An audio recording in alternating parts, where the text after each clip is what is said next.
शोहरों को भी तारीफ की जरूरत होती है। हम कभी नहीं सोचते कि हमारा शोहर जो है उसको भी एप्रिसिएशन की जरूरत होती है। जैसे औरत की रिक्वायरमेंट होती है ना कि उसकी तारीफ की जाए, उसकी हुस्न की तारीफ की जाए, इसी तरह मर्दों को भी जरूरत होती है कि उनके काम की तारीफ की जाए, वो जब मेहनत करते हैं उसकी तारीफ की जाए।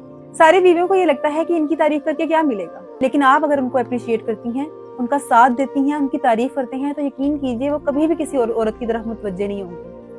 जितने भी केसेस आते हैं ना कि हमारा शोहर फलां की तरफ अट्रैक्ट हो गया, फलां की तरफ चला गया, बस सिर्फ ये होता है कि जब कोई और औरत उनको मिलती है तो वो उनकी तारीफ करती है, उनके काम की तारीफ करती है, उनकी मेहनत की तारीफ करती है, बेशक वो झूठी तारीफ कर रही हो। मर्द उनकी तरफ अट्रैक्ट हो जाते हैं कि ये तो मेरी बड़ी तारीफें कर रही है, ये तो समझ रही है, ये मुझे समझ रही है, मेरी बीवी मुझे नहीं समझ रही। हालांकि समझती आपको आपकी बीवी है, बस वो बताती नहीं। इसी तरह शोहरों को भी चाहिए कि अपनी बीवियों की तारीफ करें, उनको अप्रिशिएट करें उनके कामों पे। अगर वो घर के काम करती हैं तो अप्रिशिएट करें, अगर वो जॉब कर रही हैं तो अप्रिशिएट करें कि वो माली तौर पे आपकी मदद कर रही है। तो जब आप एक दूसरे को अप्रिशिएट करेंगे तो कोई तीसरा आकर इस तरह के अल्फाज बोलेगा तो आपके लिए वो मायने नहीं रखते। मायने वो अल्फाज रखते हैं जो नए हों। तो अच्छे तरीकों से एक दूसरे को अप्रिशिएट करें, एक दूसरे की तारीफ करें, इस तरह जैसे आपकी नई नई शादी है।